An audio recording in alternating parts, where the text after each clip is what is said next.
अस्सलाम वालेकुम। कैसे हैं आप? सब ठीक हैं? खैरियत से हैं? So we are back again in the next day series. ठीक है। आज का जो हमारा टॉपिक है वो है कंपोनेंट्स एंड जेएसएक्स। ठीक है। हम दोनों चीज़ों को डीप डाइव जाके समझेंगे भी, प्रॉपर थ्योरी के साथ प्लस प्रैक्टिकल के साथ। ठीक है। और हो सकता है, पॉसिबिलिटी है कि एक आपके लिए प्रोजेक्ट भी ढूंढ के रखा हुआ है, जिसको अब हम थ्रू आउट ये सीरीज के अंदर हम जो है उसमें इम्प्लीमेंटेशन करेंगे। जिस जिस तरह से कॉन्सेप्ट्स को सीखेंगे उसके अंदर हम इम्प्लीमेंटेशन करेंगे। ठीक है। आप लोगों ने बड़े अच्छे से और बड़े ध्यान से सारी चीज़ों को अंडरस्टैंड करना है, ताकि हम लेटर ऑन प्रोडक्शन लेवल पे भी काम कर सकें। ठीक है। आज का हमारा टॉपिक है कंपोनेंट्स। पहले हम कंपोनेंट्स को देखते हैं। ठीक है। लास्ट टाइम भी मैंने बताया था, उससे पहले जो इंट्रोडक्शन क्लास हुई थी उसमें भी बताया था कि रिएक्ट जो है, ठीक है, एक मैकेनिज्म को फॉलो करता है। ठीक है। और उस मैकेनिज्म को कहते हैं ड्राई का मैकेनिज्म, यानी कि डोंट रिपीट योर सेल्फ। ठीक है। अच्छा, इसको मैं समझाता हूँ आपको, बट उससे पहले मैं पीछे आके कंपोनेंट्स के बारे में बात करता हूँ। ठीक है। कंपोनेंट क्या होते हैं? What is component? ठीक है।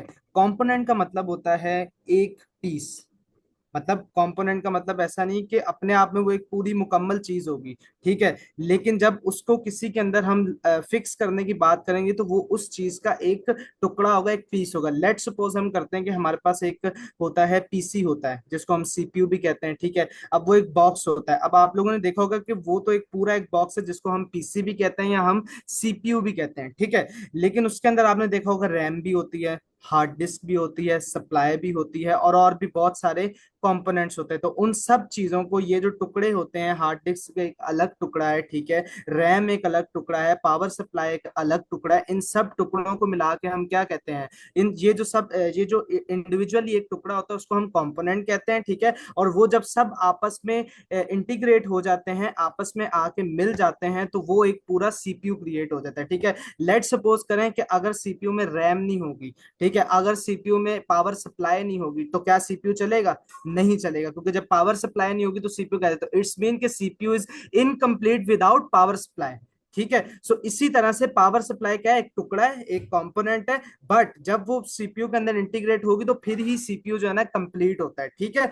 इसी तरह से जैसे सीपीयू में कंपोनेंट्स बने होते हैं, इसी तरह से हमारे पास वेबसाइट के अंदर भी कंपोनेंट्स बने होते हैं। ठीक है। अब मैं आपको एक डेमो छोटा सा देता हूँ कि मेरा जो मैंने बात कही है इसका मतलब क्या है।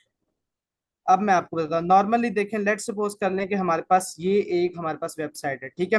नॉर्मली हमारे पास हर वेबसाइट में एक हेडर होता है, ठीक है, जिसको हम नैव बार भी कह सकते हैं। उसके बाद एक यहाँ पर हमारे पास बॉटम पे होता है फुटर होता है। ठीक है। लेकिन क्योंकि ये जो वेबसाइट है ये इन्फिनाइट स्क्रॉल पे है, ठीक है, तो पता नहीं कब जाके नीचे इसका खत्म हो और फुटर हमें नजर आए, तो इसलिए मैं नीचे नहीं ज्यादा जाऊंगा, बस आपको एक दिखाने के लिए। और इसको हम क्या कहते हैं? साइड बार कहते हैं। ठीक है। ये चीज आपको अंडरस्टैंड। लेकिन क्या ये नैव बार, ये साइड बार, फुटर और ये जो हीरो सेक्शन है, ठीक है, क्या ये एक ही फाइल के अंदर सब चीजें लिखी होंगी? इनका जो कोड होगा एक ही फाइल में लिखा होगा? नहीं, ऐसा कभी भी नहीं होगा। ये सारी चीजें अलग अलग कंपोनेंट्स होंगे, अलग अलग पीसेस होंगे, अलग अलग चंक्स होंगे, अलग अलग टुकड़े होंगे। ठीक है।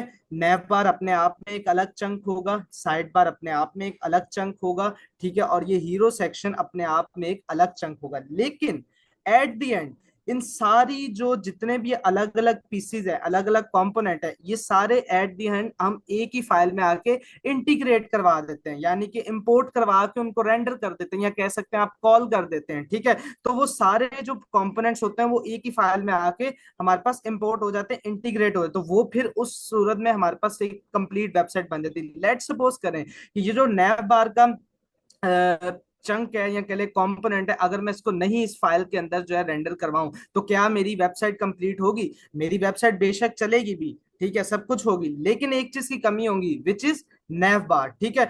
इस तरह से मेन जो फंडा है या मेन जो मैकेनिज्म है वो समझाना आपको ये है कि कभी भी जब हम रेक्ट में काम करते हैं तो हम बेशक के हम ये अगर चाहते हैं ना, अगर हम चाहें तो हम लोग, जाहिर सी बात है, हम नैव बार का कोड जो हमने एक अलग फाइल में जाके लिखना है वो हम उसी फाइल में लिख लें, नैव बार का भी, साइड बार का भी उसी में लिख लें, हीरो सेक्शन का भी उसी में लिखने कर सकते हैं। लेकिन क्या होगा लेटर ऑन, आप समझे, लेट सपोज करें कि आपको इस हीरो सेक्शन में कोई ना कोई चेंज करनी, लेकिन वो किसके ऊपर डायरेक्टली इंपैक्ट करेगा? वो नैव बार को भी कुछ ना कुछ छेड़ाछाड़ी करेगा, साइड बार के साथ भी कुछ ना कुछ इशू करेगा।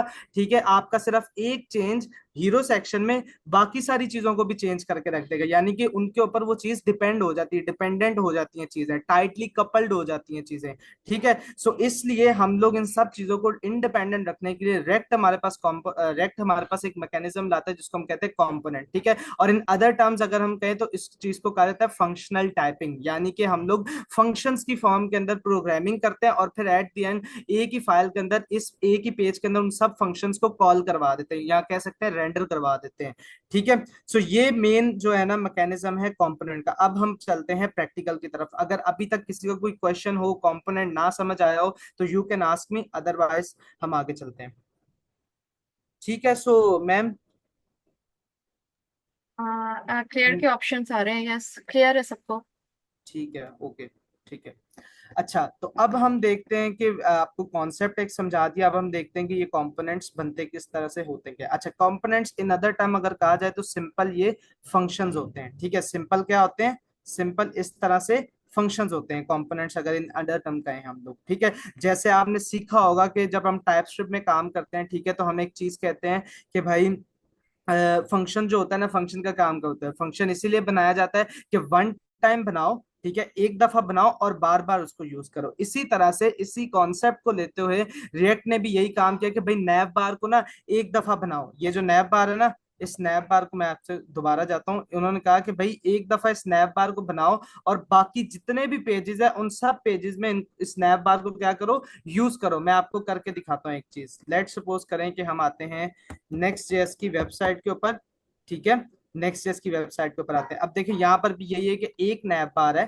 ठीक है, एक नैप बार है और ये सारे हमारे पास डिफरेंट पेजेस हैं, शोकेस, ब्लॉग, टेम्पलेट्स, एंटरप्राइज, ये सब डिफरेंट पेजेस हैं। लेकिन आप एक कंसिस्टेंसी को देखिएगा, ब्लॉग के पेज पे जाऊंगा फिर भी ये नैप बार होगा, डॉक्स के पेज पे जाऊंगा फिर भी ये नैप बार होगा, शो केस के पेज पे जाऊंगा फिर भी ये नैप बार होगा, यहीं पर ही कंसिस्टेंट होगा, टेम्पलेट्स के पेज पे जाऊंगा फिर भी ये नैप बार यहीं पर ही कंसिस्टेंट होगा। हालांकि ये इट सेल्फ तीनों डिफरेंट पेजेस हैं।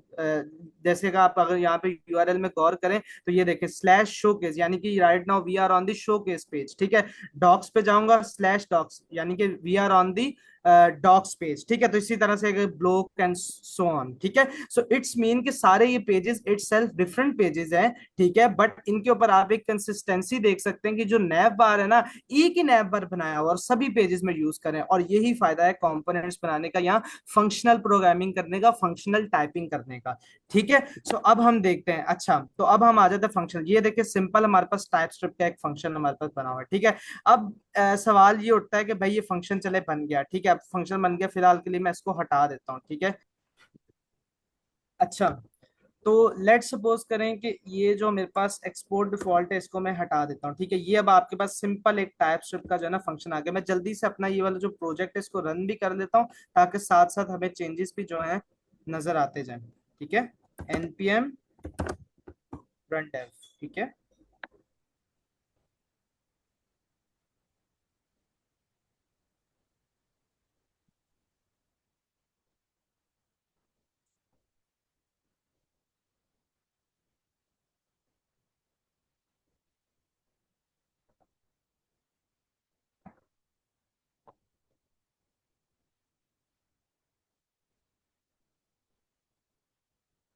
एक्सपोर्ट डिफॉल्ट, अच्छा हाँ ये एरर आ रहा है क्योंकि मैंने यहाँ से एक्सपोर्ट डिफॉल्ट हटा दिया। आप लोगों को यही चीज दिखानी थी, बट फिलहाल के लिए मैं लगा देता हूँ ताकि एक दफा आप लोग देख लें कि भाई हमारी वेबसाइट रनिंग में है। ठीक है, देन फिर आप इसमें चेंजेस करेंगे। ठीक है, अच्छा, तो ये देखें, try don't repeats of self, वही एक H1 की हेडिंग जो यहाँ पर मैंने लिखी हुई थी। ठीक है, वो आपको यहाँ पर नजर आ गई।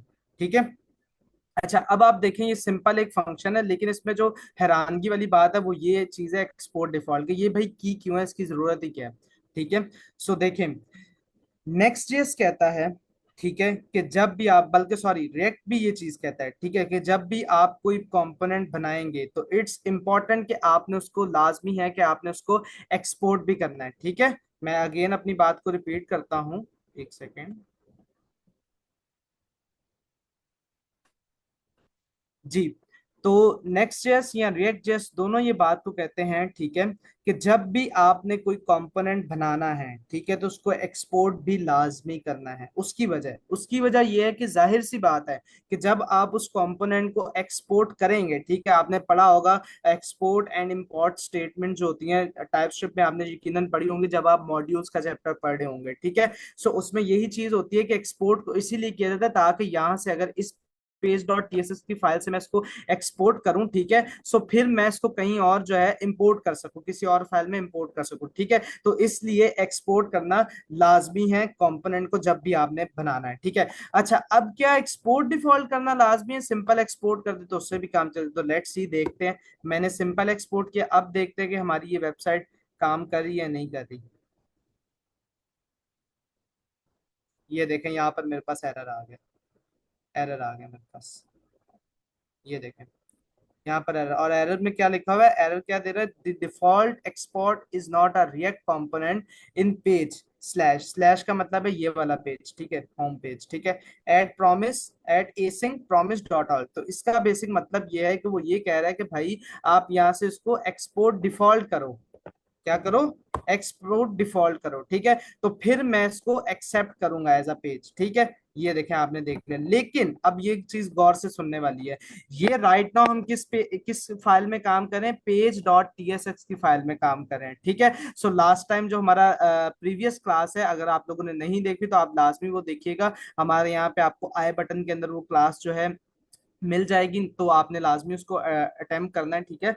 तो उसमें क्या है कि भाई उसमें हमने बताया कि ये जो सारे फोल्डर्स हैं इनका क्या मतलब होता है, ठीक है, और उसके बाद ये भी बताया कि इनकी इंपॉर्टेंस क्या है। लेट सपोज मेरा ये पेज डॉट टीएसएक्स है, अगर मैं इसका नाम भी बदल दूंगा, अबाउट डॉट टीएसएक्स कर दूंगा, होम डॉट टीएसएक्स कर दूंगा, तो तब भी मेरे पास एरर आएगा, क्योंकि we are not working in React, ठीक है, we are working in Next, ठीक है। और नेक्स्ट जेएस एक फ्रेमवर्क है, और फ्रेमवर्क जो होता है वो हाईली रेस्ट्रिक्टेड होता है, हाईली रूल्स उसके अंदर इंप्लीमेंट हो रहे होते हैं, ठीक है। तो इसलिए नेक्स्ट जेएस कहता है कि भाई जब भी आपने नेक्स्ट जेएस में रहते हुए पेज क्रिएट करना है, तो उसकी पेज का जो भी पेज होगा उसकी फाइल का नेम क्या होना चाहिए?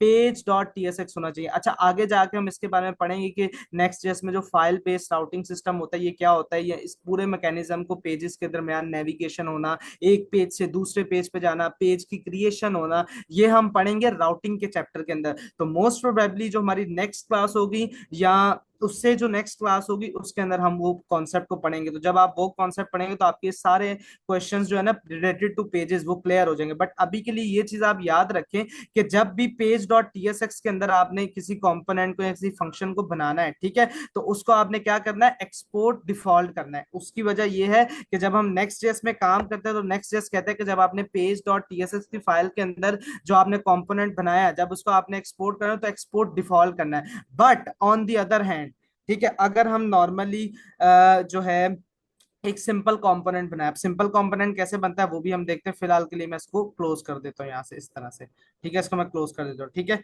अच्छा, अभी तक मुझे बताएं कि ये जो कोड राइट नाउ यहाँ पे कुछ ऐसा मुश्किल तो लिखा नहीं था, सिंपल कोड था, ठीक है। तो वो अभी हम उसको जो है ना हम देखेंगे भी, फर्दर भी देखेंगे, बट अभी मैं थोड़ा सा आपको कंपोनेंट बना के दिखाना चाह रहा हूँ डिफरेंट वेज से, ताकि आपको ये भी अंडरस्टैंड, आपको एक्सपोजर मिल जाए कि ये नहीं कि सिर्फ यही तरीका है, डिफरेंट तरीके से भी हम इसको बिल्ड कर सकते हैं। अगर अभी तक किसी का कोई क्वेश्चन है so you can do it. ठीक है, सो मेरा ख्याल है कि हम आगे मूव करते हैं, ठीक है। अच्छा, तो अब देखें कंपोनेंट जो बनाने का एक प्रोफेशनल वे होता है ना, ठीक है, हमेशा देखें बनाने को आप इस ऐप की जो डायरेक्टरी है ना, ऐप का जो राउटर है, इसके अंदर भी आप यहाँ पे एक कंपोनेंट का फोल्डर बना सकते हैं, या डायरेक्ट यहाँ पर एक कंपोनेंट के नाम से पेज, लेट्स सपोज हमने नैप बार बनाया, नैप बार एक कंपोनेंट, तो हम क्या कर सकते हैं? नैप बार डॉट टीएसएक्स के नाम से पे इस ऐप के डायरेक्टरी के अंदर, इसके फोल्डर के अंदर भी हम डायरेक्टली भी बना सकते हैं यहाँ पर, ठीक है। But it's not a good practice, क्योंकि वो एक तरह से कह लें कि मिक्सअप हो जाती हैं सारी चीजें, ठीक है। तो हम अपने कोड को मेंटेनेबल रखने के लिए, कोड को अच्छा रखने के लिए हम क्या करेंगे? ये जो हमारा एसआरसी का फोल्डर है इसके ऊपर क्लिक करेंगे, और इसके अंदर हम एक फर्दर फोल्डर बनाएंगे जिसका क्या नाम रखेंगे? कंपोनेंट्स। सिंपल। फिलहाल मैंने ये फोल्डर बनाया कंपोनेंट। अब देखें, ये ऐप का फोल्डर अलग एक डायरेक्टरी है, कंपोनेंट्स का फोल्डर एक अलग एक डायरेक्टरी है, ठीक है, सही है। तो अब इस कंपोनेंट के अंदर हम अपने कंपोनेंट क्रिएट करेंगे। ठीक है, बेसिक ये जो ऐप के अंदर पेज डॉट टीएसएक्स है, ये एक पेज की फाइल होती है, इसको हम पेज कहते हैं। ये आपने याद रखना है, जिस भी फाइल का नाम नेक्स्ट जेएस में पेज डॉट टीएसएक्स होगा उसका मतलब होगा it is a file. But शर्त ये है कि वो फाइल किसके अंदर होनी चाहिए, with in this app directory. अगर ये पेज डॉट टीएसएक्स, अगर ये पेज डॉट टीएसएक्स लेट सपोज इस कंपोनेंट डायरेक्टरी में हो या इससे बाहर हो, मतलब कि ऐप की डायरेक्टरी में ना हो, तो फिर क्या ये पेज डॉट टीएसएक्स कंसिडर होगी या एक पेज कंसिडर होगा? नहीं, कभी भी नहीं होगा, क्योंकि ये नेक्स्ट जेएस का रूल है कि जो भी file named as page dot TSX होगी और विद इन दिस डायरेक्टरी होगी, विद इन दिस फोल्डर होगी, ऐप के फोल्डर के अंदर, वही पेज मानी जाएगी, वही पेज कंसिडर होगी। ठीक है, बाकी जितनी भी फाइल्स होंगी वो सारे हमारे पास कंपोनेंट्स होंगे। ठीक है, सो अभी कंपोनेंट्स में आते हैं और यहाँ पर हमने लेट सपोज करते हैं कि हम लोग एक नैव बार से ही शुरू करते हैं। ठीक है, नैव बार और डॉट। अच्छा, डॉट करने के बाद हमारे पास कितने तरह की एक्सटेंशन होती हैं कि जिनसे हम अपनी फाइल को क्रिएट कर सकते हैं रेक्ट जेएस में या नेक्स्ट जेएस में रहते हुए। एक तो हमारे पास मेनली जो हमारी प्राइमरी एक्सटेंशंस होती हैं, जेएस टीएस, यानी कि टीएस से मुराद टाइप स्क्रिप्ट, जेएस से मुराद जावास्क्रिप्ट। ठीक है, लेकिन एक कॉन्सेप्ट हमारे पास आता है जेएसएक्स का या टीएसएक्स का। ठीक है, तो वो कॉन्सेप्ट किसमें आता है, हमारे पास रेक्ट के अंदर या नेक्स्ट जेएस के अंदर वो हमारे पास कॉन्सेप्ट आता है। ठीक है, सो वो कॉन्सेप्ट ये कहता है कि टीएसएक्स या जेएसएक्स का मतलब होता है कि हम with in HTML, with in this HTML, ये देखें, विद इन दिस जावास्क्रिप्ट कह लें या टाइप स्क्रिप्ट कह लें, हम अपनी एचटीएमएल को भी लिख सकते हैं। ठीक है, तो इसी चीज को जेएसएक्स कहते हैं। अभी हम उसको आगे जाके डिटेल में पढ़ेंगे, बट सिर्फ अभी एक्सटेंशन के पॉइंट ऑफ व्यू से आपको समझाने के लिए मैं कह रहा हूं। तो इसका मतलब कि हम टीएस से भी फाइल बना सकते हैं, जेएस से भी बना सकते हैं, और टीएसएक्स से भी बना सकते हैं, और जेएसएक्स से भी बना सकते हैं। ठीक है, बट इसमें डिफरेंस है। डिफरेंस ये है कि अगर हम टीएसएक्स से बनाएंगे तो उसके अंदर हम टाइप स्क्रिप्ट, मतलब एचटीएमएल के साथ टाइप स्क्रिप्ट लिख सकते हैं। अगर जेएसएक्स से बनाएंगे तो फिर हम जावास्क्रिप्ट लिख सकते हैं। टाइप स्क्रिप्ट के अगर हम टाइप्स वगैरह लगाएंगे तो वो नहीं उसको एनोटेट करेगा। ठीक है, और इसके अलावा अगर हम प्लेन वेनिला टीएस करेंगे ना, ठीक है, तो ये सिर्फ हम टाइप स्क्रिप्ट लिख सकते हैं, उसके अंदर हम उसके साथ ये एचटीएमएल वाला जो कोड है ना ये नहीं लिख सकते। अगर हम जेएस करेंगे तो फिर जेएस में सिर्फ जावास्क्रिप्ट आएगी। ठीक है, तो ये चीज आपने ख्याल रखें, तो क्योंकि हम। अच्छा, जी सर। शारून एक चीज बताने की जरूरत है जो स्टूडेंट्स पूछ रहे हैं। जी देखें, सर। ये प्योरली कंपोनेंट प्रोग्रामिंग है, रिएक्ट की हो या नेक्स्ट जेएस की हो, कि इसमें आपका मेन फोकस कंपोनेंट्स पे होना चाहिए। जैसे शारून ने शुरू में बड़ी अच्छी एग्जांपल दी थी पीसी की, जिसमें उसने बताया था कि देखें पीसी में जिस तरह डिफरेंट कंपोनेंट्स होते हैं ना, सीपीयू एक कंपोनेंट है, रैम एक कंपोनेंट है, हार्ड डिस्क एक कंपोनेंट है, जब ये सारे कंपोनेंट्स आप एक जगह पे इंटीग्रेट करते हैं तो फिर वो चीज जाकर बनती है, वो अपनी जो एक्चुअल उससे जो पर्पस आपने लेना होता है, हासिल करना होता है, फिर वो बन जाता है। अच्छा, ये जो सवाल यहाँ पर हो रहा है शारून, वो ये हो रहा है कि कंपोनेंट्स का जो फोल्डर आपने बनाया है, क्या ये फोल्डर हम कहीं पर भी बना सकते हैं? तो इसका सिंपल जवाब ये है कि ये आप कहीं पर भी बना सकते हैं। जरूरी नहीं है कि ये आप सिर्फ एसआरसी में बनाएं, जरूरी नहीं है ये सिर्फ आप ऐप में बनाएं। ये फोल्डर आप कहीं पर भी बना सकते हैं।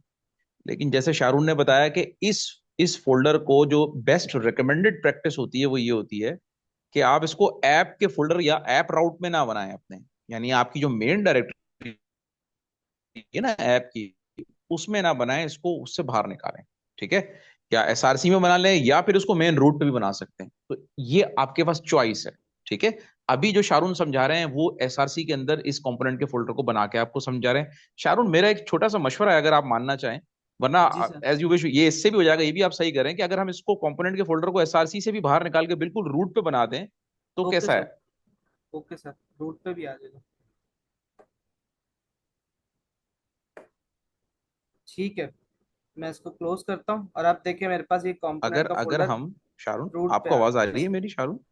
जी सर, मुझे आपकी अगर आवाज आ अगर रही हम है। नहीं, फॉर सिंप्लिसिटी मैं कह रहा हूँ, सिंप्लिसिटी, ताकि इनको, हाँ, ताकि इनको बहुत सिंपल तरीके से समझ में आ जाए कि अगर हम यही एसआरसी से ही उठाएं अगर कंपोनेंट, हाँ बिल्कुल ये, तो आप कंपोनेंट का फोल्डर कहीं पर भी बना सकते हैं। बिल्कुल सही है Sharone, thank you Sharone, thank you.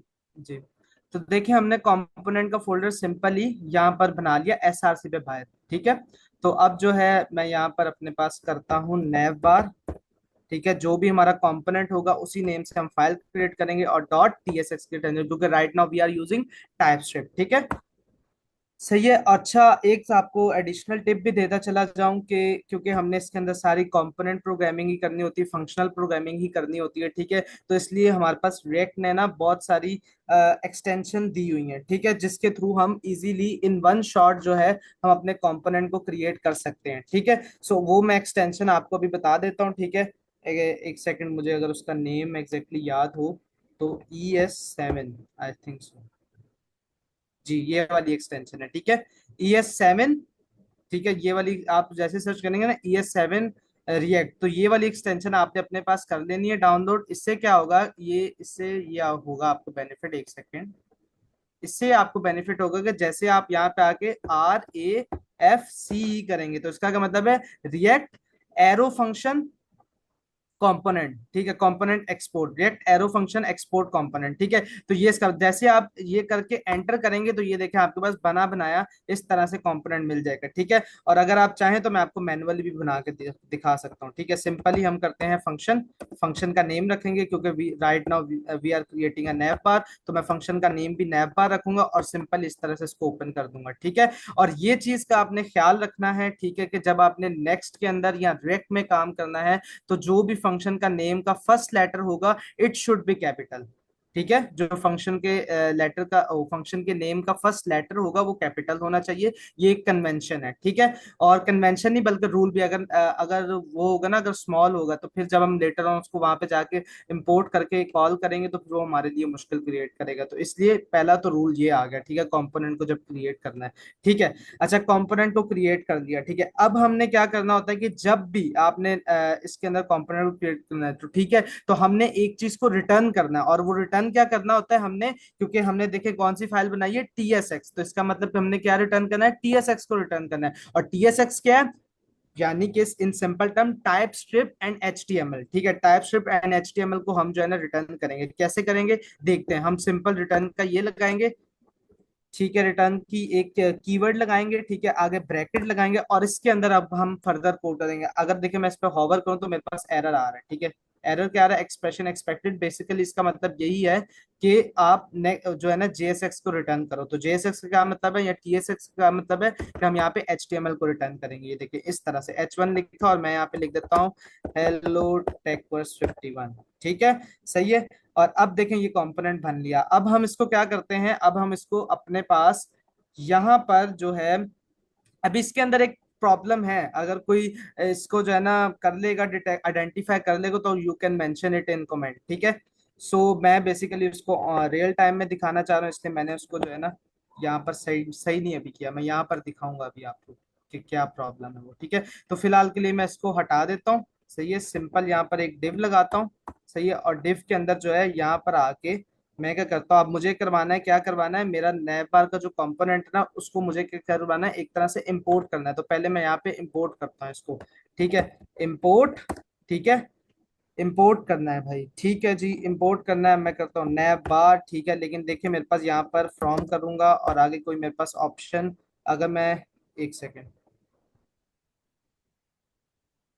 अगर मैं कंपोनेंट्स के फोल्डर में जाऊं और देखें नैव बार में आऊं तो मेरे पास अभी भी एरर आ रहा है। क्यों एरर आ रहा है, कोई बता सकता है कमेंट में। मैम किसी ने बताया। हाँ, मैं देख रही हूँ। जी, जोहा ने बताया है एक्सपोर्ट डिफॉल्ट लगाना पड़ेगा, एक्सपोर्ट लगाना पड़ेगा। एग्जैक्टली तो हम्म। मैंने जब जैसे कि स्टार्टिंग में कहा, ये देखें एरर रिमूव हो गया।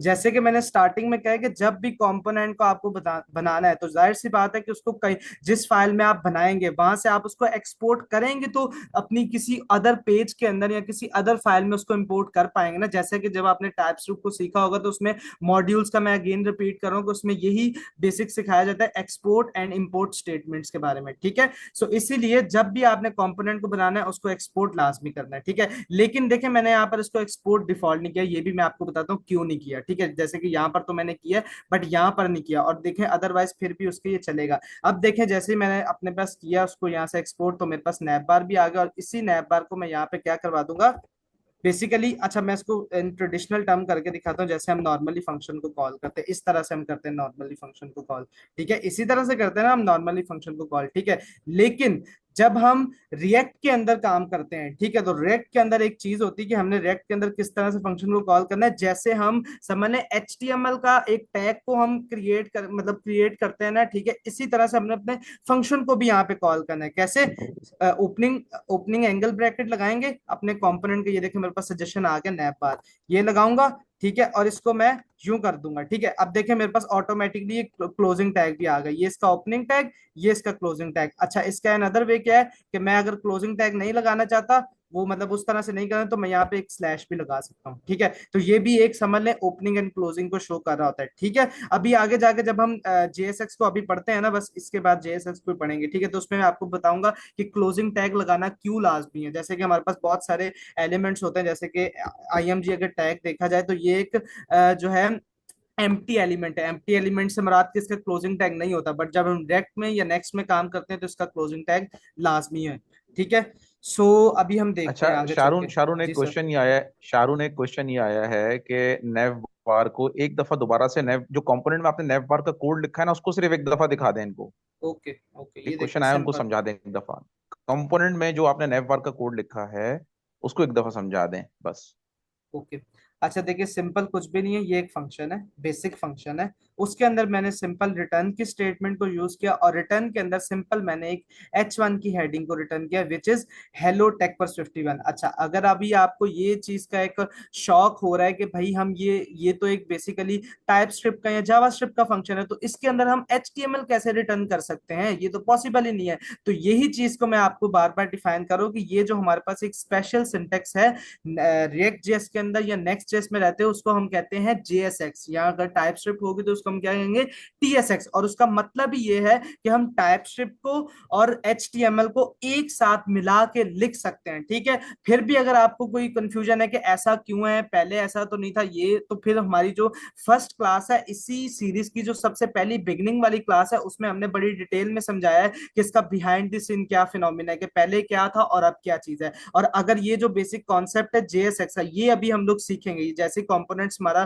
कवर होता है। अभी नेक्स्ट जो मेरा टॉपिक है JSX, इसी क्लास के अंदर, ठीक है। तो हम इसको और भी डीप डाइव जाके सीखेंगे।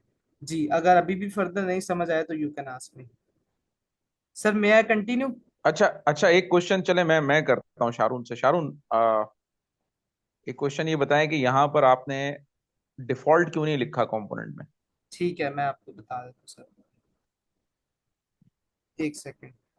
अच्छा, पहले हम जरा सा ये देख लेना कि मैंने डिफॉल्ट नहीं लिखा, लेकिन कर फिर भी मेरे हाँ पास नैप बार जो है हो हाँ गया रेंडर, और इसका रिजल्ट हाँ भी देखें हाँ, आ गया हेलो टेक बस 51 के नाम से, जबरदस्त ठीक है। जबरदस्त। लेकिन अब हम्म। देखें, अगर मैं डिफॉल्ट भी लिखूंगा तो रिजल्ट मेरे पास फिर भी आ जाएगा, ठीक है।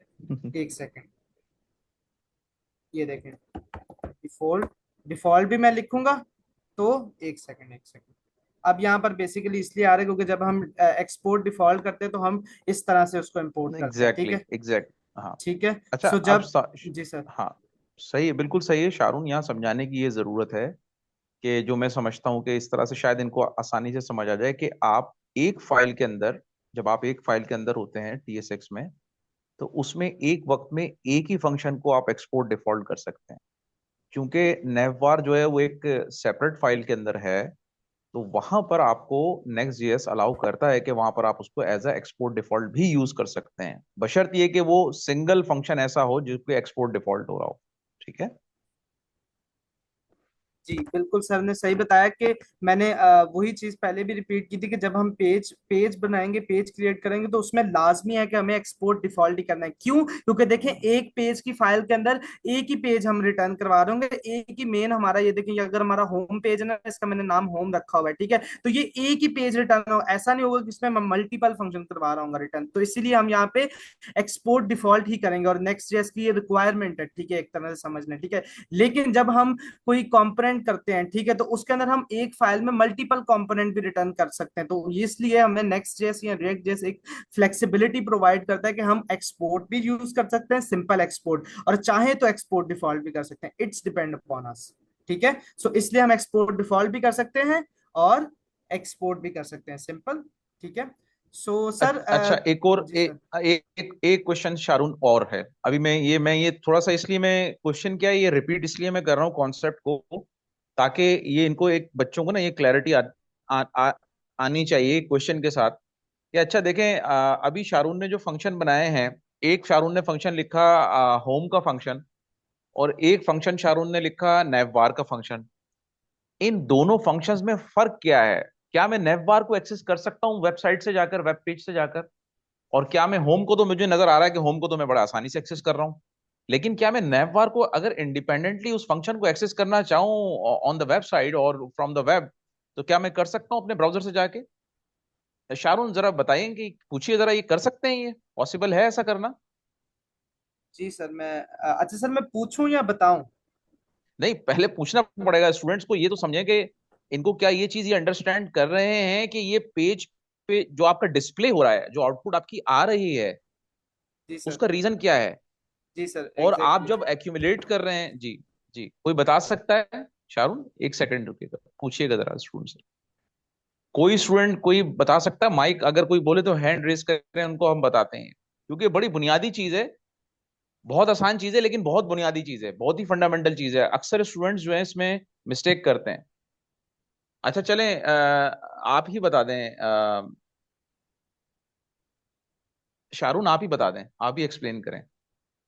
जी सर, ठीक है। अच्छा, अभी के लिए आप देखें कि मैंने नैप बार को जो है ना कमेंट आउट किया है, इसीलिए किया है क्योंकि जैसे सर ने ये अगर क्वेश्चन रेज किए तो उसको हम प्रूफ भी करते हैं इसके साथ ही साथ, कि सर ने कहा है कि क्या हम जैसे कि जो हमारा पेज होता है वो तो हम डायरेक्टली जैसे अपना सर्वर यहाँ से नोड का रन करते हैं तो हमारा पेज वहां पर शो हो जाता है, ठीक है। डायरेक्टली हमें कहीं पर भी नहीं जाना पड़ता, हमारा पेज एक्सेस हो जाता है, बेसिकली हम उसको ब्राउजर पे एक्सेस कर लेते हैं, ठीक है। लेकिन अब देखें, जैसे कि मैंने नैप बार को जो है ना यहाँ से अब क्या कर दिया, कमेंट आउट कर दिया। जब तक नैप बार इसके अंदर रेंडर हो रहा था इस पेज के अंदर विद इन दिस पेज, तो हमारे पास यहाँ पे देखें नजर आ रहा है, ठीक है। लेकिन अब मैंने इसको कमेंट आउट कर दिया। अब देखें, अब जैसे मैंने इसको कमेंट आउट किया तो मेरे पास यहाँ पे इसका जो कोड था वो भी रिमूव हो चुका है, ठीक है।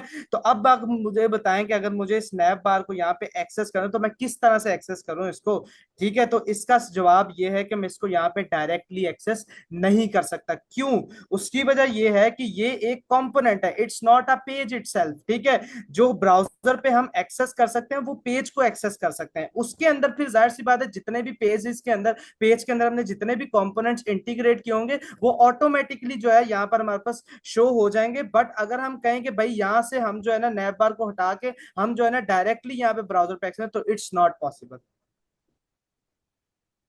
ठीक है, तो समझ ही आया शारून भाई, हमारे पास जो एक कंक्लूजन आया ना, जो आपने एक्सप्लेनेशन दी, उससे जो कंक्लूजन वो ये निकल रहा है कि देखें, जो चीज जो आप डिस्प्ले करवा सकते हैं ना, डिस्प्ले करवाने के लिए जरूरी है कि आपके पास पेज डॉट टीएसएक्स हो, और वो भी ऐप के फोल्डर के अंदर हो।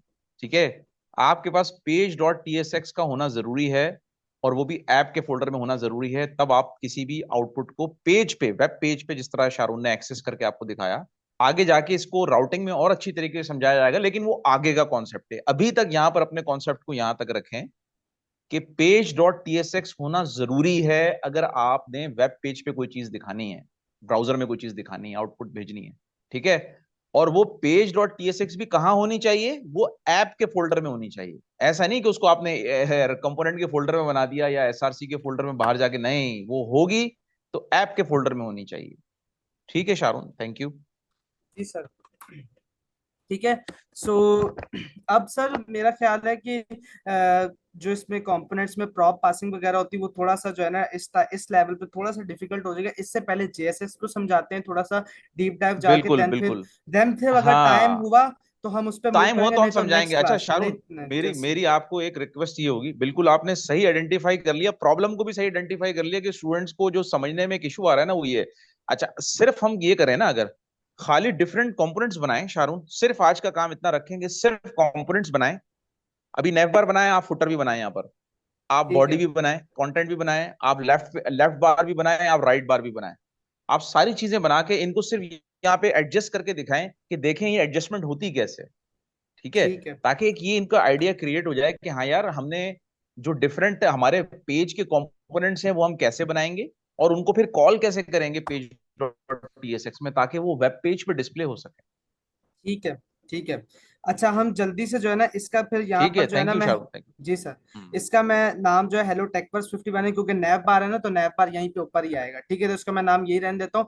थोड़ा सा मैं आपको ये भी ओवरव्यू दे देता हूँ कि यकीनन आप सभी को लास्ट क्लास में भी ये चीज बताई गई थी कि टेलमेंट से सब कहीं से भी जाके ऑनलाइन यूट्यूब से समझ भी सकते हैं, सीख भी सकते हैं, इट्स सो इजी। अदरवाइज हमारी विद इन 2 और 3 डेज हमारी जो है ना, बल्कि कल से ही हमारी टेलमेंट सेसेस की जो प्लेलिस्ट है रेडी हो चुकी है, सिर्फ उसकी जो वीडियोस हैं वो अपलोड होनी है यूट्यूब के ऊपर, तो आप वहां से भी जाके उसको देख सकते हैं, सीख सकते हैं। ठीक है, अगर मैं इसमें यहाँ पर सीएसएस मॉड्यूल्स को यूज करता हूँ, एक चीज हमारे पास होती है सीएसएस मॉड्यूल, जिसके अंदर हम सिंपली जो है अपनी सीएसएस को क्रिएट करके कर सकते हैं। बट सर इसके अंदर मैं एक चीज और कर सकता हूँ, वो ये चीज कर सकता हूँ, अगर मैं ग्लोबल डॉट सीएसएस में यहाँ पे जाके सिंपल क्लास क्रिएट करूँ उसकी सीएसएस की, और उसको यहाँ पर लाके इंप्लीमेंट कर दूं, तो वो भी पॉसिबल है। अगर आप कहें तो मैं यूं कर दूं फिर।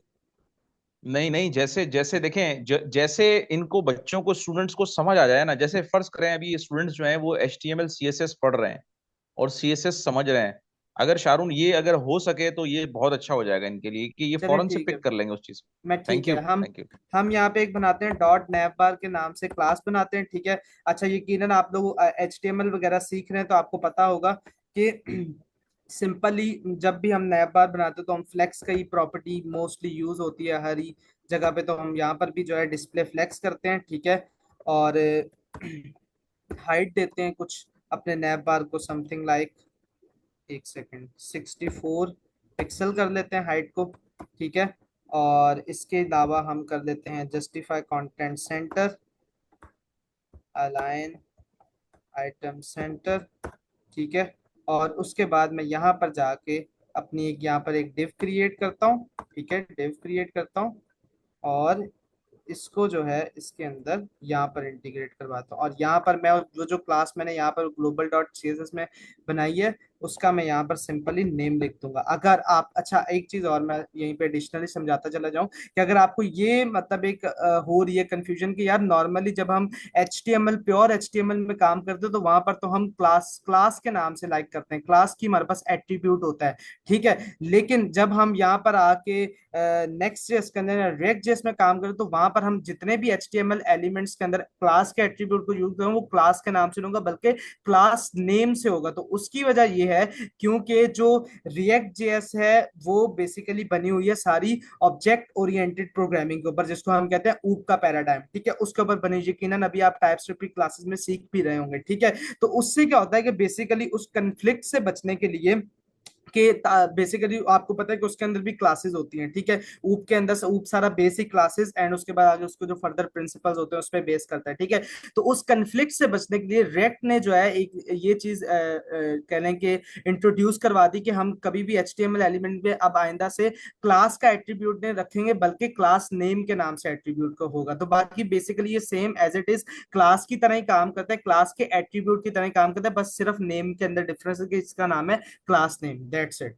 ठीक है, अच्छा इसका अब मैंने कर दिया नैप बार। अब मैं जाके देखता हूँ हमारे पास, ये देखें मेरे पास प्यारा सा हेलो टेक पर 51 सेंटर में आगे नैप बार को थोड़ा सा मैं कलर भी दे देता हूँ ताकि वो हमारे पास यहाँ पे जो है ना पता चल जाए। ठीक है, बैकग्राउंड कलर, और इसको मैं दे देता हूँ लाइट, लेट्स सपोज कर लें लाइट ब्लू दे देता हूँ। ठीक है, ये देखें लाइट ब्लू कलर मैंने यहाँ पे दे दिया और ये मेरे पास प्यारा सा नैपर बन गया। अब हम जल्दी से जाते हैं और जल्दी से यहीं पर ही ये देखें यही कंपोनेंट के फोल्डर में भी यहाँ पर मैं जाता हूँ और यहाँ पे बनाता हूँ हीरो। जो हमारी मेन ये बॉडी होती है ना, बीच की जो बॉडी होती है, ये वाली बॉडी होती है फुटर से पहले और नैव बार के बाद, उसको हम कहते हैं हीरो सेक्शन। ठीक है, तो इसलिए इसको मैं यहाँ पर आके लिखता हूँ hero.tsx। ठीक है, और अब मैं आपको जो मैंने आपको पहले एक्सटेंशन का बताया था ना ES7 के नाम से कि आपको एक शॉर्टकट एक्सटेंशन है, उसका क्या फायदा होता है कि मैं जैसे यहाँ पे लिखूंगा RAFCE, ठीक है, अगर मैं सी लिखूंगा तो वो फिर एक्सपोर्ट डिफॉल्ट नहीं उसको करेगा, अगर मैं CE लिखूंगा तो फिर वो एक्सपोर्ट डिफॉल्ट भी करेगा। RAFCE करके एंटर जैसे करूंगा तो ये देखे मेरे पास बना बनाया कंपोनेंट है। अब क्या करना है, सिर्फ मुझे कुछ नहीं करना, अपने कंपोनेंट का जो है ना नेम का जो लेटर है ना उसको फर्स्ट लेटर उसको कैपिटल करना है, दैट्स इट। ठीक है, अब मेरे पास आ गया भाई ये हीरो का सेक्शन। ठीक है, हीरो के सेक्शन में हम सिंपली क्या करते हैं कि अब मैं यहाँ पर जाता हूँ और अपने पास एक हीरो की क्लास क्रिएट करता हूँ हीरो के ही नाम से। ठीक है, और यहाँ पर आने के बाद एक सेकेंड, यहाँ पर आने के बाद मैं क्या करता हूँ इसको हाइट दे देता हूँ, समथिंग लाइक इसके अंदर एक सेकेंड, स्क्रीन एक प्रॉपर्टी होती है स्क्रीन के नाम से, अच्छा एक सेकंड, मैं इसको कर देता हूँ 100% कर देता हूँ, ठीक है। तो ये पूरी स्क्रीन की जगह ले लेगी, सही है। और इसका बैकग्राउंड कर देते हैं, background colour something like blue कर देते हैं थोड़ा सा, ठीक है। इस, अच्छा तो यहाँ पर आता हूँ मैं, ठीक है। इसको इम्प्लीमेंट करते हैं हीरो के नाम से क्लास को, ठीक है। सो एक सेकंड, हीरो के नाम से क्लास को इम्प्लीमेंट करते हैं, और इसको मैं कुछ लाइट सा कलर देता हूँ, लाइट स्काई ब्लू दे देता हूँ। नहीं वो उसके साथ, अच्छा, आप लोग अगर देखें जो हमारे स्टूडेंट्स हैं सारे, एक कॉमन चीज देखें कि जिस तरह से आप लोग सीएसएस बनाते हैं, जिस तरह से आप सीएसएस में काम करते हैं, आप उसी तरीके से काम कर रहे हैं। कोई डिफरेंस आपको इस तरह का फील नहीं होगा। ठीक है। सर थोड़ा सा अगर आप थ्योरी बेस्ड थोड़ा सा आप चीजों को डिस्कस करें, मैं आपको मैं यही बताना जी। चाह रहा था शारून, मैं यही बताना चाह रहा था कि देखें, स्टूडेंट्स हैं जो कि HTML CSS के बैकग्राउंड से आ रहे हैं, और उन्होंने चले टाइप स्क्रिप्ट भी कर लिया हुआ है, ठीक है। बट होगा ये फायदा इससे ये है कि आज जब आप ये क्लास ले लेंगे जिसमें कि शारून अभी CSS आप सीख रहे हैं कि भाई ये CSS नेक्स्ट जेएस में कैसे अप्लाई करते हैं, वैसे आपके पास ऑलरेडी कॉन्सेप्ट तो है। अब नेक्स्ट जेएस में कैसे अप्लाई करते हैं भाई, ठीक है, हमने एक CSS जो ग्लोबल डॉट CSS था उसी के अंदर हमने अपनी CSS बनाना शुरू कर दी, उसी तरीके से जैसे हमने HTML में सीखी है। ठीक है। अब और कंपोनेंट्स हमने सीख लिए कि कैसे बनते हैं इसमें नेक्स्ट जेएस के अंदर और रिएक्ट के अंदर। बेसिकली हम नेक्स्ट जेएस ही कहते हैं रिएक्ट को, कि भाई आपने हेडर का कंपोनेंट बना लिया, फुटर बना लिया, नैव बार बना लिया, हीरो सेक्शन बना लिया, बॉडी बना ली, उसकी राइट पिन बना ली। अब इनको आपने एक्यूमुलेट करना है जाके पेज डॉट TSX के अंदर। तो आज का असाइनमेंट आप अपना ये रख लें कि आप CSS भी अप्लाई करेंगे, और इसके अलावा डिफरेंट कंपोनेंट्स बना के जो एक वेबसाइट के, एक वेब पेज के होते हैं, एक पेज के ऊपर जो डिफरेंट कंपोनेंट्स होते हैं, वो सारे आप क्या करेंगे, पेज डॉट TSX के अंदर इंटीग्रेट करेंगे, उनको लाकर अलग अलग सेपरेट सेपरेट कंपोनेंट्स बनाएंगे इसी तरह से जैसे आपने सीखा है, और उसके बाद उसको फिर आप इस तरह से एक्यूमुलेट करवाएंगे यहाँ पर। ठीक है। तो ये चीजें आपको इंशाल्लाह क्लियर हो जाएंगी। अगर आपने एक दफा, दो दफा, तीन दफा प्रैक्टिस की ना इसी चीज की, तो ये आपको क्लियर हो जाएंगी। ठीक है। आप बेशक 3 डिफरेंट वेबसाइट्स बना लें, एक वेबसाइट किसी और पर्पस के लिए बना लें, उसका नाम कुछ और दे लें, टाइटल कुछ और दे लें, नेव बार का नाम उसका कुछ और रख लें, एक वेबसाइट किसी और पर्पस, एक ई-कॉमर्स की बना लें, एक पर्सनल पोर्टफोलियो की बना लें। ठीक है। एक जैसे वेब पोर्टल्स होते हैं उस तरह की एक वेबसाइट बना लें, एक ई-कॉमर्स की बना लें, एक वेब पोर्टल बना लें, और एक पोर्टफोलियो की वेबसाइट बना लें। इनको जब मैं कह रहा हूं बनाने का, इसका मकसद ये नहीं कि फुल फ्लैज वेबसाइट बनानी है आपने, जस्ट उसका स्ट्रक्चर एक पेज का कैसे होगा, एक पेज का, सिंगल पेज का स्ट्रक्चर कैसे होगा, वो अगर आप बना लेंगे ये प्रैक्टिस करके, तो आपको ये चीजें बड़े आसानी से क्लियर हो जाएंगी नेक्स्ट जेएस की।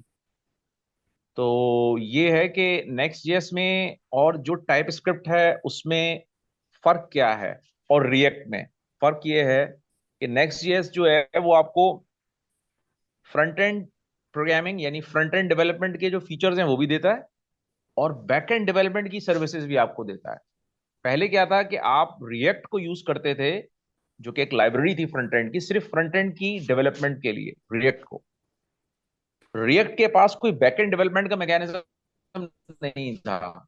तो फिर रिएक्ट की ही टीम ने नेक्स्ट जेएस को बनाया, और उसने बैक एंड डेवलपमेंट भी फैसिलिटीज जो है उसने नेक्स्ट जेएस के अंदर रखी। अब बैक एंड डेवलपमेंट क्या होता है, अच्छा अच्छा, अब फर्ज करें जब ये नेक्स्ट जेएस नहीं आया था और खाली रिएक्ट था, तो फिर जो फ्रंट एंड डेवलपर थे वो बैक एंड के ऑपरेशंस कैसे परफॉर्म करते थे भाई, बैक एंड के ऑपरेशंस परफॉर्म करने के लिए उनको कोई बैक एंड लैंग्वेज का सहारा लेना पड़ता था, जैसे कि PHP है, जैसे कि JSP है, जैसे कि ASP.NET है। ठीक है। ये सारी बैकएंड की लैंग्वेजेस हैं। ठीक है। तो इनको कॉल करता था, रिएक्ट का पेज फ्रंट पे बनता था और वो पीछे से कॉल इन इन सर्विसेज को करता था, किसी और लैंग्वेज को, PHP को करता था। भाई PHP क्या करती थी, डेटाबेस से कनेक्ट करा के क्यूरी का रिस्पॉन्स आपको रिटर्न करती थी। लेकिन रिएक्ट की ही टीम ने नेक्स्ट जेएस बनाया, उन्होंने कहा कि भाई फ्रंट एंड की चीजें भी और बैक एंड की चीजें भी हमारी अपनी एक ही कॉमन कोड सेट से होनी चाहिए। तो इससे फायदा क्या हो गया, डेवलपर्स जो हैं उनको एक ही लैंग्वेज सीखनी पड़ेगी, वो टाइप स्क्रिप्ट सीख लें बस, खाली टाइप स्क्रिप्ट सीख लेंगे तो उनको रिएक्ट भी आ जाएगा और उनको नेक्स्ट जेएस भी आ जाएगा, जो कि आप सीख चुके हैं ऑलरेडी। अब आपने जो चीजें रह गई थी वो आपने HTML CSS भी सीख रहे हैं, तो इसलिए आपको कोई परेशानी इंशाल्लाह होगी नहीं, और आप आराम से इसको कर लेंगे। और लेकिन इसको करना आपने प्रैक्टिस कर करके, जितना ज्यादा आप प्रैक्टिस करेंगे, इसकी जो कन्वेंशंस हैं, इसकी जो चीजें हैं, वो उतनी ज्यादा आपके जहन में बैठती चली जाएंगी, फिर आप नहीं भूलने वाले बिल्कुल भी। सर आपके लिए चैट्स में क्वेश्चन है, आप देख रहे हैं। जी जी जी जी जी, बोलें बोलें, क्या क्वेश्चन है बताएं। नॉर्मली जो कन्वेंशन होती है, कन्वेंशन यही है कि हम जो करते क्या है कि रिएक्ट में फाइल नेम का पहला लेटर जो है कैपिटल लिखते हैं, तो नेक्स्ट जेएस में ऐसा नहीं कर सकते। जी बिल्कुल, कुछ लिमिटेशंस हैं नेक्स्ट जेएस की। ठीक है, तो आप बिल्कुल कन्वेंशंस को फॉलो करना पड़ेगा आपको। ठीक है, नेक्स्ट जेएस के अंदर कंपोनेंट जो है उसका उसका जो नेम है, कंपोनेंट का जो नेम है वो टाइटल केस में होगा। ठीक है, ये याद रखिएगा। कंपोनेंट का नेम हमेशा स्टार्ट होगा कैपिटल लेटर से। ठीक है, जो भी आप कंपोनेंट बनाएंगे या जो भी आप फंक्शन एक्सपोर्ट करेंगे, उसका नाम जो होगा वो कैपिटल लेटर से स्टार्ट होगा। सेकंड ये है कि इसमें जब आप सीएसएस लगाएंगे, अभी आपने देखा, अभी शारून ने एक सीएसएस क्लास नेम जो करके और आगे उसने क्लास का नाम नैव बार दिया, तो नैव बार की सीएसएस से आपको डिस्प्ले होना शुरू हो गया। तो इसमें जो क्लास नेम होता है वो जब हम सीएसएस को अप्लाई करने के लिए देते हैं टैग के अंदर, एचटीएमएल के अंदर, तो वो कैमल केस में होता है। कि ये याद रखने वाली बात है। ऐसा नहीं कर सकते कि क्लास नेम आप एक ही केस में दे दें, स्मॉल केस में ही दे दें, क्लास भी स्मॉल केस में दे दें, नेम भी स्मॉल केस में दे दें। नहीं, ये कैमल केस में होगा। जब भी सीएसएस अप्लाई करनी है तो जो क्लास नेम होगा वो हमेशा कैमल केस में दिया जाएगा नेक्स्ट जेएस के अंदर। अब ये कन्वेंशन है कुछ जिनको हमें याद करने की जरूरत है। ठीक है। ठीक है sir, I am in. Actually I don't know एकदम से क्या ये हुआ। कौन कह रहे हैं, एस बी सद्दीका बदर कह रही हैं कि क्या नेक्स्ट जेएस करने के बाद अलग से बैकएंड करने की नीड तो नहीं। हमारी पूरी कोशिश है कि आपको अलग से नीड ना हो करने की। आप जब ये कोर्स कर लें तो इंशाल्लाह आपको इस तरह से कोर्स को कराया जाए कि आपको इसमें बैकएंड की चीजें भी बताई जाएं और बड़ी अच्छे तरीके से आपको समझाई और कराई जाएं। तो इंशाल्लाह मेरा नहीं ख्याल कि आपको बहुत ज्यादा कोई जरूरत पड़ेगी। इंशाल्लाह बिल्कुल हो जाएगा, सही हो जाएगा। आप एक नेक्स्ट जेएस को ही सीख लें, इसी में ही आपका बैकएंड भी इंशाल्लाह कवर हो जाएगा। ठीक है, तो उसमें परेशान होने की जरूरत नहीं है। आ, हो रहा है तो कंपोनेंट क्यों बना रहे हैं? कंपोनेंट अभी अभी बड़ा अच्छा एक्सप्लेन किया है शारून ने। कंपोनेंट इसलिए बना रहे हैं ताकि बार बार यूटिलाइज करें। अगर मेरे पास 20 पेजेस हैं, अभी तो हम बड़ी छोटी सी वेबसाइट बना रहे हैं। फर्ज करें मेरी वेबसाइट जो है वो 1000 पेजेस की है, 1000 पेजेस की है, याहू जैसा पोर्टल है मेरा। और अच्छा, और मैंने खाली ऊपर का हेडर चेंज करना है, तो मुझे क्या करना पड़ेगा? मैं सिर्फ एक नैव बार के कंपोनेंट में जाऊंगा और वो खाली हेडर वहां पे चेंज करूंगा। पूरे 1000 पेजेस पे सारा का सारा खुद ब खुद चेंज हो जाएगा। तो इसलिए कंपोनेंट्स बनाए जाते हैं ताकि उनको रीयूजेबिलिटी को हाई किया जा सके, ज्यादा से ज्यादा चीजों को बार बार रीयूज किया जाएगा। यानी री इन्वेंशन ना करनी पड़े, रिकोडिंग ना करनी पड़े उन चीजों की। ठीक है, तो इसलिए कंपोनेंट बनाए जाते हैं। सेकंड ये है कि सर फुल स्टैक डेवलपर बन जाएंगे? क्यों नहीं बनेंगे? ये कौन कह रहा है कि हम नहीं बनेंगे? ये तो बात ही ना सुने ना कि नहीं बनेंगे। बिल्कुल बनेंगे, क्यों नहीं बनेंगे। लेकिन प्रैक्टिस करनी पड़ेगी साथ साथ। बिल्कुल बन जाएंगे, आप परेशान नहीं हो बिल्कुल भी। ठीक है। सर एक वेबसाइट में क्या क्या होना चाहिए, प्लीज डिटेल से बताएं। देखिए, वेबसाइट के चलो अंदर जो है वो थीम होता है, पहले थॉट होती है। अच्छा, ऐसा करते हैं शारून, हो गया प्रॉब्लम रिजॉल्व हो गया, ये हम आपको क्वेश्चन लेते हैं बाद में। ठीक है, जी जी, ये जनरल सेशन में हम लेंगे इसको। ठीक है, ठीक है, ठीक, ओके ओके। अच्छा, प्रॉब्लम सॉर्ट आउट हो चुकी है। वो सिस्टम का कुछ इशू आ गया था। अच्छा खैर, तो ये हमारा मेन पेज है और यहाँ पर हम जो है अपना हीरो का भी जो एक कंपोनेंट है बना चुके हैं। ठीक है, और ये हीरो की बेसिक क्या है, क्लास है, जो कि मैंने कहाँ पे बनाई है, global dot C S S के अंदर। ठीक है, ये देखें, इसको हाइट भी एक दे दी है, 100 VH। ठीक है, और इसको एक सिंपल बैकग्राउंड कलर भी दे दिया। अभी तक सिर्फ हम आपको एक लेआउट बना के दिखा रहे हैं ताकि कंपोनेंट्स का भी आपको एक आ जाएगी समझ और लेआउट की भी आ जाएगी समझ। ठीक है। अच्छा, तो हमारे पास स्नैप बार हो गया। अब देखें, अगर मैं जहां पर जाऊं तो अब मुझे करना है हीरो सेक्शन को एक्सेस। वही वाला दोबारा से सवाल आ जाता है कि अगर हमें ब्राउजर के ऊपर अपने इस हीरो कंपोनेंट को एक्सेस करने तो उसको क्या करवाना होगा। इट्स इंपॉर्टेंट कि इसको अपनी जो पेज डॉट टीएसएस के इसको अंदर पहले इसको इंपोर्ट करवाना होगा। ठीक है, और देन फिर इसको यहां पर आके इस तरह से रेंडर करवाना होगा। ठीक है, और इस तरह देखें, मैं यूं करूंगा, इट इज ऑल्सो पॉसिबल। ठीक है, एंड अगर मैं यूं करूंगा, इट इज ऑल्सो पॉसिबल। ठीक है, सो इट्स डिपेंड अपॉन मी। ठीक है, सो अब मैंने जैसे हीरो किया तो अब देखें ये मेरे पास हीरो आ गया। ठीक है, अच्छा एक सेकंड में और ये चीज कर सकता हूँ इसमें। अगर मैं इसको LH भी कर दूं तो ये थोड़ा शॉर्ट हो जाएगा। अच्छा चले खैर, ये जब हम स्टाइलिंग की तरफ जाएंगे तो फिर इसमें डिटेल करेंगे, जाके जाके देखते हैं। अच्छा, फिलहाल के ये हमारा नैपर आ गया, ये हमारा अच्छा हीरो आ गया। ठीक है जी सर। शारून हाँ शारून, शारून इसमें एक चीज बताने की जरूरत है, सिर्फ एक चीज बता दें। देखें जहां पे आपने सीएसएस लगाई है ना, बच्चों को सिर्फ ये दिखा दें जहां सीएसएस आपने अप्लाई की है। होम पे जहां अप्लाई की है, होम पे? जहां अप्लाई किया है इसको।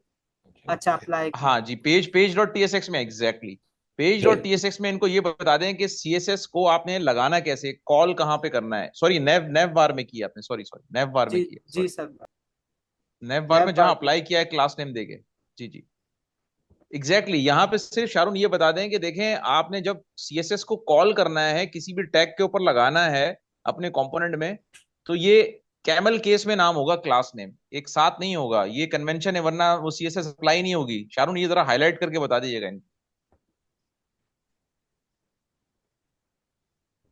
ये ठीक है। कैमल केस में, हाँ कैमल केस में नाम होगा, यानी कि फर्स्ट जो लेटर होंगे वो स्मॉल में होंगे और जो सेकंड जो होगा वो कैपिटल में होगा। तो क्लास नेम इस तरह से देना है कैमल केस में, अब जाके आगे फिर आपने सीएसएस का नाम देना है। जी शारून, ठीक है। ठीक है सर। ठीक है। सो ये अब देखें, हमने नैब बार अलग बनाया है, हीरो अलग बनाया है, कहाँ पर? कंपोनेंट्स के फोल्डर के अंदर, ठीक है। और फिर उसको यहाँ पर जो है हमने रेंडर करवाया, नैब बार को अलग तरह से, नैब बार को कराया नीचे वाली लाइन पे, हीरो को करवाया। और इसी तरह से अभी हम क्रिएट करते हैं फुटर को। तो यहाँ पर मैं आता हूँ, यहाँ पर लिखता हूँ फुटर डॉट टीएसएक्स, ठीक है। और यहाँ पर आने के बाद अब मैं क्या करता हूँ कि यहाँ पर इस तरह से अपना फुटर का कंपोनेंट क्रिएट करता हूँ और इस तरह उसका नाम रख देता हूँ फुटर, ठीक है। और अब जाहिर सी बात, जैसे हमने नैप बार के लिए किया इसी तरह से हम फुटर के लिए भी करेंगे। यहाँ पर हम एक H1 की हेडिंग डालते हैं या P टैग डालते हैं, ठीक है। और यहाँ पर हम लिखते हैं क्रिएटेड बाय टैग वर्स 51, ठीक है। सो इस तरह से हम करते हैं इसको यूं। और अब हम जाते हैं यहाँ पर अपनी ग्लोबल डॉट सीरीज के अंदर, यहाँ पर हम जाके सिंपल क्लास ऐड करते हैं फुटर।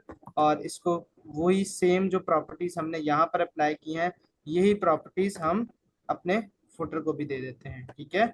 सो बेसिकली ये भी सिर्फ आपको ये चीज बताना और समझाना चाह रहे हैं। और अब देखें यहाँ पर अभी तक ये अप्लाई नहीं हुआ, इसकी क्या वजह? Can anyone tell me? कोई बताए क्यों अप्लाई नहीं हुआ, क्या मसला है? फुटर भी बना हुआ है, ये देखें, सीएसएस भी दे दी है। जी, नहीं एक्सपोर्ट कह रहे हैं, एक्सपोर्ट नहीं किया इस वजह से। एक्सपोर्ट नहीं, देखें एक्सपोर्ट भी किया हुआ है हमें मेरा। फुटर को Export। क्लास देना पड़ेगा या आईडी देनी पड़ेगी एज अ प्रॉप पास करना। इस तरह से जी हमने फुटर को शारून भाई ने सही दिया आईडी भी देनी है। पड़ेगी, ठीक है। शाह भाई ने बिल्कुल ठीक है। और इसके अलावा एक चीज और भी है मेरे ख्याल से, क्योंकि अभी तक वो भी नहीं ही हमने की। ये देखें, इंटरनल सर्वर एरर आ गए क्योंकि हम लोग कंटिन्यूसली चेंजेस कर रहे हैं, तो समटाइम्स ये भी हो जाता है। तो इससे आपने घबराना नहीं है, इससे आपने दोबारा से जाके अपना सर्वर जो है रन कर लेना है, ठीक है। जब फ्रीक्वेंटली हम चेंजेस करते हैं तो फिर ये एरर भी सम टाइम हो जाता है, हर दफा नहीं होता। सही बताया मैडम अफशीन ने भी कि इसको आपको इंपोर्ट भी करना पड़ेगा, वो बात ठीक है जी आपकी। मैडम। मैडम अफशीन ने भी अगला जो एक कहने की चीज थी, वो मैडम अफशीन ने कैच कर ली है कि बेसिकली यहाँ पर हमें इसको फुटर को, अच्छा जरूरी नहीं है कि, अच्छा एक तो चीज थी कि जैसे मैं यहाँ पर इसको जो है ना एक्सप्लिसिटली यहाँ पे इंपोर्ट कर रहा था, ठीक है। बट मेरा ख्याल है, हाँ बिल्कुल ठीक है, कि हम लोग जो है जरूरी नहीं है कि अपना जो है ना एक्सप्लिसिटली यहाँ पे इसको इंपोर्ट करें। अगर हमें एग्जैक्टली अपने कंपोनेंट का नेम याद है, ठीक है, विद स्पेलिंग, तो जस्ट अब जैसे यहाँ पर मुझे याद था अपने कंपोनेंट का नेम, मैं बस यहाँ यूं लिखूंगा तो मुझे देखे सजेशन आ गई फुटर के नाम से, मैं एंटर करूंगा और ये ऑटोमेटिकली अप्लाई हो जाएगा। और इसको यूं करके कर देंगे, ठीक है। सो ये मेरा फुटर भी अप्लाई हो चुका है, ठीक है। और अब अगर ये मैं अपना पेज देखो तो ये देखें नीचे मेरे पास फुटर भी आ चुका है, क्रिएटेड बाय टेक्वर्स। और ये मेरे पास नैप बार भी आ चुका है। तो ये देखें, आपका एक कॉन्सेप्ट क्लियर हो गया कि कंपोनेंट कैसे बनते हैं और क्या कंपोनेंट किस तरह से इंटीग्रेट किया जाता है एक पेज के अंदर, ठीक है। सो अब आगे जाके कंपोनेंट्स में और भी बहुत सारी चीजें होती हैं जिसको हम कहते हैं प्रॉप पासिंग, प्रॉप ड्रिलिंग। तो वो थोड़ी सी चीजें जो है ना तो कॉम्प्लेक्स नहीं होती, समझी जाए तो कॉम्प्लेक्स नहीं, लेकिन अभी के लेवल के ऊपर थोड़े से हाँ मुश्किल होगी, तो इसलिए हम नेक्स्ट क्लास में उसको जो है ना अंडरस्टैंड करेंगे। इनशाला, इनशाला। अच्छा शारून जरा सर। इसमें ये बताइएगा जी इनको सर। कि ये हमने चीज इनको, हाँ जी जी बोले बोले। जी तो नहीं मैं नहीं, आप सर, बताएं बताएं, पूछें, जी कुछ तो पूछ मैं रहे ये थे आप। कह रहा था कि अगर कंपोनेंट के रिलेटेड किसी का कोई क्वेश्चन है so you can ask us, otherwise जो है ना, सिर्फ सर जेएसएक्स में ज्यादा कुछ भी नहीं है, सिर्फ 5 से 10 मिनट का जो है ना, थोड़े से 2-3 रूल्स है वो डिफाइन करो ताकि वो भी टॉपिक बता कंप्लीट दें, होते, बिल्कुल बिल्कुल। नेक्स्ट फिर हाँ जो है ना बिल्कुल मैं बताएं, उस पर कर दूँ, ठीक है सर। बिल्कुल बताएं, बिल्कुल बताएं। अच्छा तो जैसे हम लोग तब से जेएसएक्स जेएसएक्स कर रहे हैं, ठीक है, so what is this JSX, ठीक है, तो मैं नए बार की अपने कंपोनेंट में दोबारा से आता हूँ, ठीक है, और मैं आपको एक चीज करके दिखाता हूँ। लेट्स सपोज मैं यहाँ पर अपने पास एक और कंपोनेंट बनाता हूँ और इसका मैं नाम रखता हूँ, इसका मैं रखता हूँ बीटीएन, बीटीएन डॉट टीएसएस के नाम से। बीटीएन मैंने रखा, इसको इस तरह से करता हूँ, ठीक है, और एक सेकंड, टीएसएक्स नहीं रखना था, इसका जो है ना डिफरेंस दिखाने के लिए जस्ट टीएस रखता हूँ, ठीक है। और अब मैं दिखाता हूँ आपको, ये देखें, सिर्फ जब मैंने टीएस की एक्सटेंशन के साथ, टीएस की एक्सटेंशन क्या है, प्योर टाइप स्क्रिप्ट, ठीक है, और उसके अंदर देखे जब मैं ये डिव अपना रिटर्न कर रहा हूँ तो मेरे पास क्या आ रहा है, एरर आ रहा है, ठीक है, ये देखिए can not find name div, क्यों, क्योंकि हम लोग प्योर टाइप स्क्रिप्ट के अंदर, जो प्योर टाइप स्क्रिप्ट की हमारी फाइल है, अगर मैं इसको डॉट जेएस करूंगा तब भी मेरे पास एरर आएगा, क्यों, क्योंकि वो प्योर जावास्क्रिप्ट की फाइल होगी। लेकिन अगर मैं डॉट टीएसएक्स या डॉट जेएसएक्स करूंगा तो तब मेरे पास एरर नहीं आएगा। उसकी वजह यह है क्योंकि यही मेन रिएक्ट के अंदर हमारे पास एक स्पेशल सिंटेक्स है जिसको हम कहते हैं जेएसएक्स या टीएसएक्स। अब हम चलते हैं इसके रूल्स के ऊपर कि इसके रूल्स क्या होते हैं मेनली, ठीक है, तो मैं दोबारा से अपनी जो फाइल नेम है इसको मैं दोबारा से btn tsx कर देता हूँ, ठीक है, और अब देखिए मेरे पास ये एरर रिमूव हो गया। अब इसका सबसे पहला जो रूल है हमारे पास, मेन रूल, सबसे पहला रूल ये है, ठीक है, फर्स्ट रूल मैं यहाँ पर इसको कमेंट में लिख भी देता हूँ, ठीक है, यहाँ पर करने के बाद JSX, ठीक है, और यहाँ पर इस तरह से करके फर्स्ट रूल, ठीक है, फर्स्ट हमारे पास ये है कि JSX always return single element. इसका क्या मतलब है, मैं आपको दिखाता हूँ। एक डिव बनाई, ठीक है, लेट सपोज कि मुझे एक और डिव बनानी है, ठीक है, लेट सपोज कि मुझे एक और डिव बनानी है भाई, ठीक है, यहाँ पे आता हूँ, एक और डिव बनानी है। अब देखें 3 डिव बन गई और ये तो मेरे पास एरर आने लग गया। अब क्या करूं भाई, अब जाहिर सी बात है आप लोगों को भी पता है कि एक पेज के अंदर एक डिव तो नहीं होती ना, हजारों 50,000 100 भी हो सकते हैं, वो डिपेंड करता है पेज की उसके ऊपर लेंथ के ऊपर डिपेंड करता है, ठीक है, पेज की हाइट पे डिपेंड करता है कि भाई कितना पेज बड़ा है, कितना कंटेंट है उसके अंदर, उसके मुताबिक हम सारी चीजों को, सेक्शंस को डिवाइड करते हैं, ठीक है। सो ये अब क्या मसला हो गया कि अब ये तो 3 डिव करें तो ये एरर दे रहा है, 2 पे भी एरर दे रहा है, ठीक है, 2 पे भी एरर दे रहा है, लेकिन एक पे नहीं एरर देगा। इसकी वजह यह है कि जैसे मैंने पहला रूल लिखा है, क्या लिखा है, JSX always return single element. तो इसका क्या मतलब है कि बेसिक जो हम रिटर्न स्टेटमेंट जैसे लगाएंगे उसके बाद हम एक सिंगल समझ लें HTML का एलिमेंट रिटर्न करेंगे, इसके अंदर फिर हम मल्टीपल डिव्स लगा सकते हैं। लेट सपोज ये देखें, इसके अंदर 50 डिव, 100 डिव, अनलिमिटेड डिव आप लगा लें, नो एरर, ठीक है। तो ये बेसिकली रूल ये कहता है, JSX ये कहता है कि जब भी आपने रिटर्न करना तो मेनली जो पेरेंट एलिमेंट होगा वो सिंगल एलिमेंट होगा, पेरेंट एलिमेंट, ठीक है, और उसके अंदर आप मल्टीपल एलिमेंट्स रिटर्न कर सकते हैं, ठीक है। तो इसका मतलब ये हुआ कि जब भी हम JSX में काम करते हैं तो आपने एक सिंगल पेरेंट एलिमेंट रखना, जैसे कि क्योंकि मोस्ट प्रोबेबली हम डिव को इस्तेमाल कर रहे होते हैं, ठीक है, क्योंकि डिव एक कंटेनर का रोल अदा कर रहा होता है, ठीक है। लेकिन इसके अंदर एक और भी हमारे पास जो है ना अच्छी चीज है जो कि हम इस्तेमाल करें, जो कि बेसिकली हमें रिएक्ट ही प्रोवाइड करता है, उसका बहुत फायदा है, ठीक है, वो है रिएक्ट फ्रेगमेंट्स, ठीक है। क्या चीज है, रिएक्ट फ्रेगमेंट। ये जो मैं ये एम्पटी लगाता हूँ ना, एम्पटी टैग्स लगाता हूँ, ये बेसिकली एक तरह से रैपर का इस्तेमाल, रैपर है बेसिकली हमारे पास, कि ये एज एक सिंगल एलिमेंट बन जाता है, तो इसके अंदर हम आके मल्टीपल डिव्स जो है ना रेंडर कर सकते हैं, इस तरह से ये देखें। तो ये बेसिकली फायदा देते हैं कि एक्स्ट्रा डिव से जो है ना हमें नजात देते हैं, ठीक है। और जो है ना बेसिकली ये हमारा बिहाइंड द सीन जो मेमोरी में हमारी एक डॉम क्रिएट हो रही होती है ना, उसके अंदर एफिशिएंसी पैदा करते हैं, बट वो फिर एक अलग तरफ को निकल जाएगी कहानी। तो इसलिए मैं बिल्कुल सिंपल रखने के लिए ये आपको बताना चाहूंगा कि इट्स अ गुड प्रैक्टिस कि अगर आपको एक रैपर के तौर पर इस्तेमाल करना है, ठीक है, तो बजाय कि आप एक डिव को यूज करें, इट्स बेटर कि आप ये एम्प्टी रिएक्ट फ्रेगमेंट्स को यूज करें। इसको इस तरह से भी हम यूज कर सकते हैं, और अगर मैं चाहूं तो इस तरह से भी कर सकता हूं, रिएक्ट रिएक्ट फ्रेगमेंट, एक सेकेंड, रिएक्ट डॉट, ये देखें रिएक्ट फ्रेगमेंट, इस तरह से भी कर सकता हूँ। और यहाँ पर भी मैं आगे क्या करूंगा, रिएक्ट फ्रेगमेंट, ये देखें इस तरह से भी कर सकता हूँ, बट क्योंकि जो इसका शॉर्टकट सिंटेक्स है वो ये कि एम्प्टी ब्रैकेट्स लगा दे, दोनों का मतलब एक ही है, दोनों का मतलब एक ही है।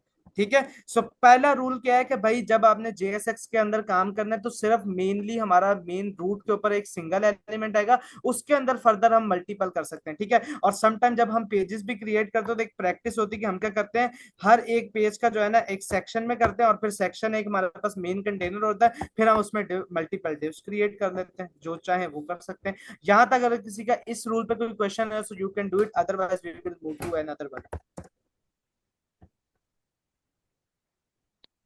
अच्छा अच्छा अच्छा, एक चीज और बतानी है शाहरुख, एक चीज बड़ी इंपॉर्टेंट है जो बतानी है। क्या मैं बताऊं आप लोगों को? भाईजान आप लोग सुनने के लिए तैयार हैं? सर बताएं बताएं। अच्छा ये बताएं, मेरा एक क्वेश्चन है शाहरुख, आपको आवाज आ रही है? अच्छा, जी सर। मेरा क्वेश्चन ये है कि अभी आपने सेक्शन का नाम लिया तो मुझे याद आ गया, ये बताएं कि सेमेंटिक एचटीएमएल किस किस ने की हुई है, किस किस को पता है सेमेंट, what is semantic HTML,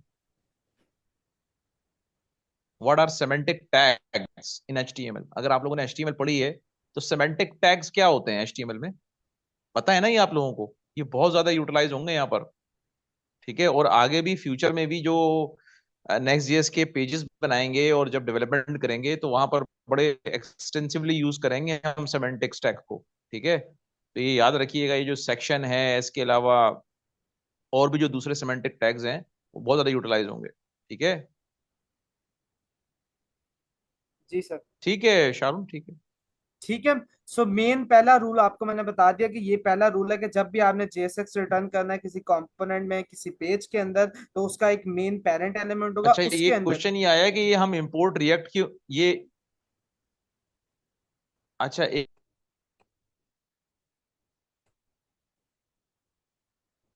sir आपकी आवाज मेरे तक नहीं पहुंच रही, आई डोंट नो मेरा इंटरनेट इशू है आपका। हेलो। हाँ सर की आवाज नहीं आ रही शाहरुख। जी आ, आई थिंक सर। ये अच्छा कुछ। क्वेश्चन ये है कि ये जो इम्पोर्ट रिएक्ट है ये क्यों करवाया हुआ है एग्जैक्टली exactly? हाँ मेरे ख्याल से किसने किया है क्वेश्चन।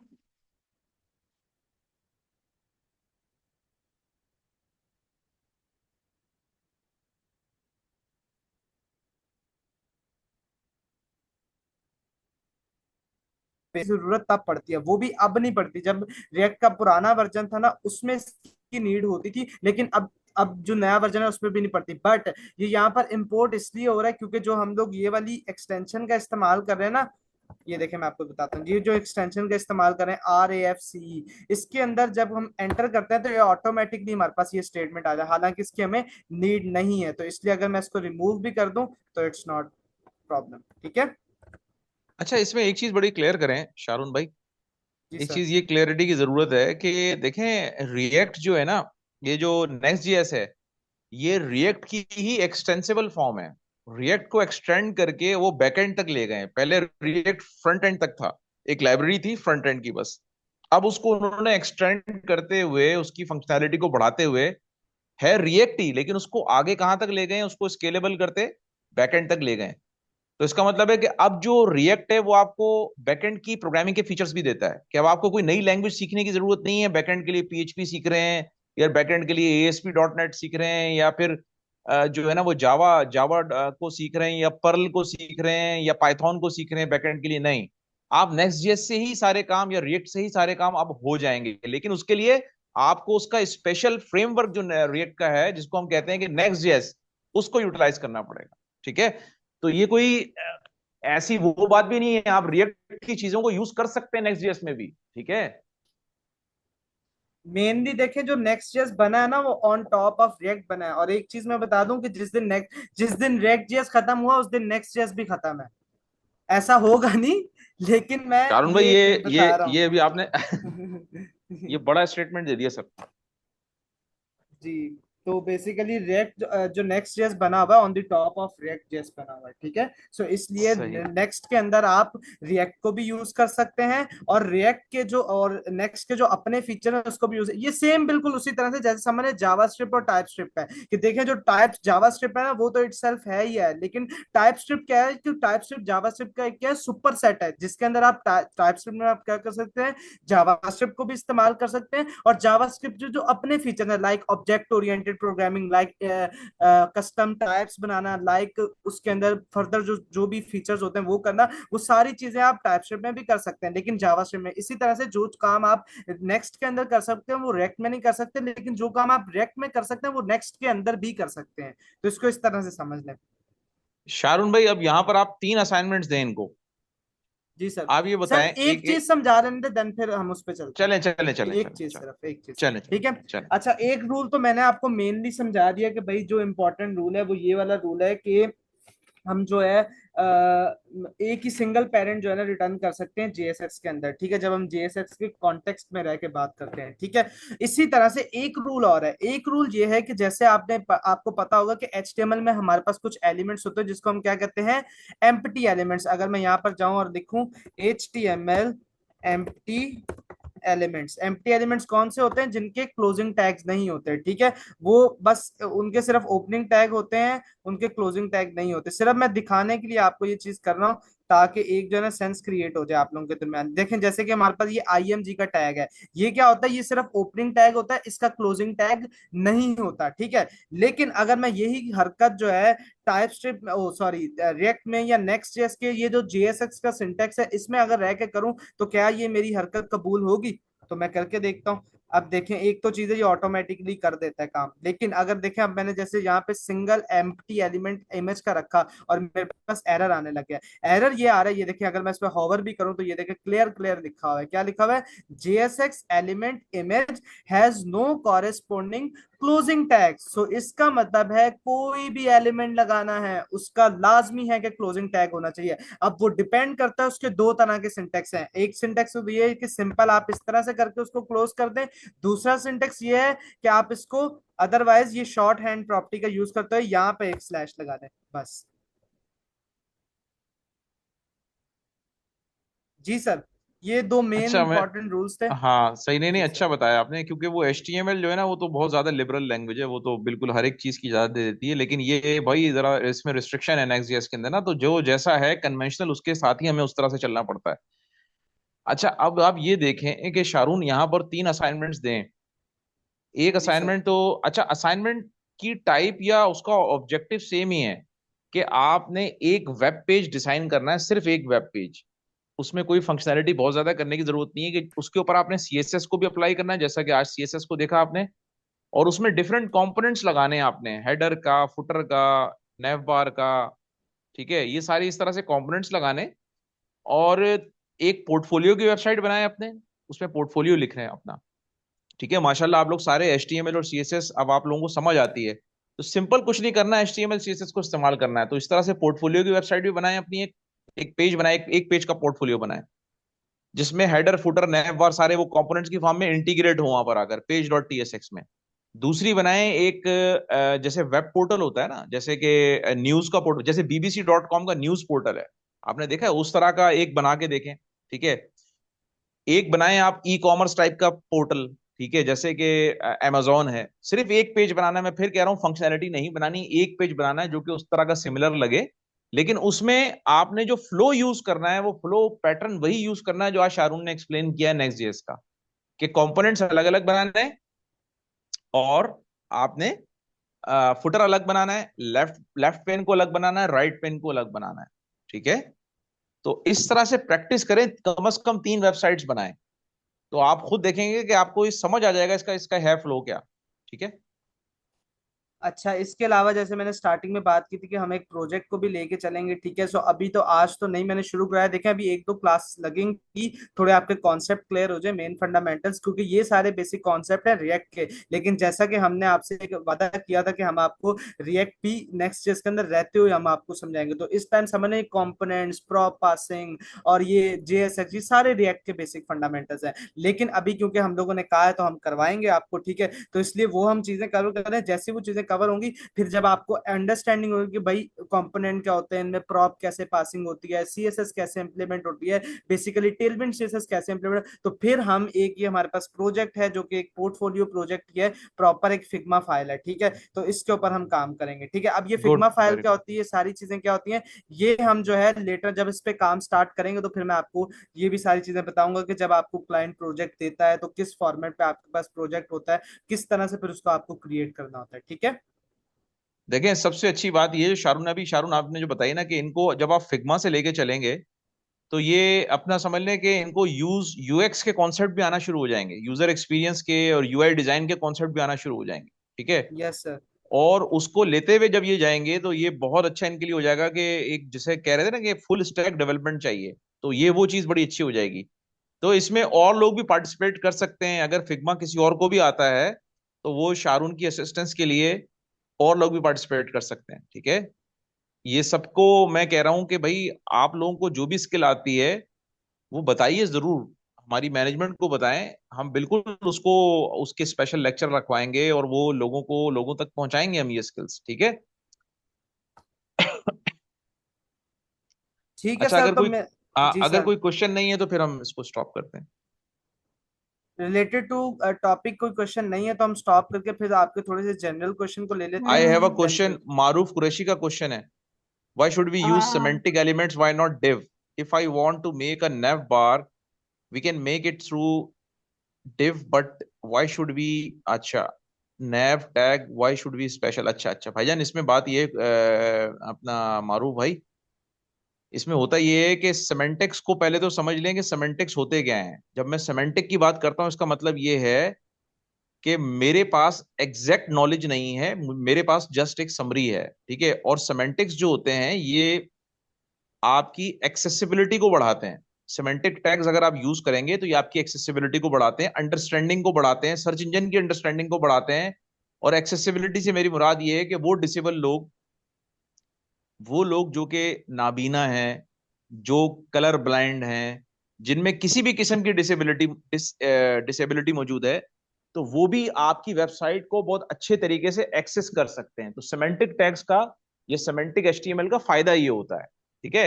अगर आप नॉर्मल डिव एलिमेंट यूज करेंगे काम आपका हो जाएगा, आपकी बात बिल्कुल सही है, उसमें कोई दो राय नहीं है, बिल्कुल सही कह रहे हैं आप। लेकिन सेमेंटिक टैग क्या करेगा, अगर आप डिव की जगह पर वो सेमेंटिक टैग यूज कर लेंगे उस फंक्शनैलिटी को अचीव करने के लिए, तो उसका डबल फायदा होगा। एक तो ये होगा कि वो नैव बार भी बन जाएगी, और जो डिसेबल लोग होंगे जो आपकी वेबसाइट को देखना चाहते होंगे लेकिन वो किसी भी अपनी डिसेबिलिटी की वजह से नहीं देख पा रहे या उसको उस तरह से वो एक्सपीरियंस नहीं कर पा रहे, तो उनका एक्सपीरियंस भी अच्छा हो जाएगा, ठीक है। तो ये रीजन है। ये W3C, ठीक है, अगर आप अगर लोग पढ़ना चाहें तो W3C की वेबसाइट पे जाइए, w3c.org पे जाइए, वहां पर पूरा HTML का एक्सेसिबिलिटी का फ्रेमवर्क पूरा डिफाइन हुआ है कि आखिर W3C जो कंजोर्शियम है HTML को बनाने वाला, जिन्होंने HTML बनाई है, उन्होंने ये आखिर क्यों रखा है, वजह क्या है इसकी, ठीक है।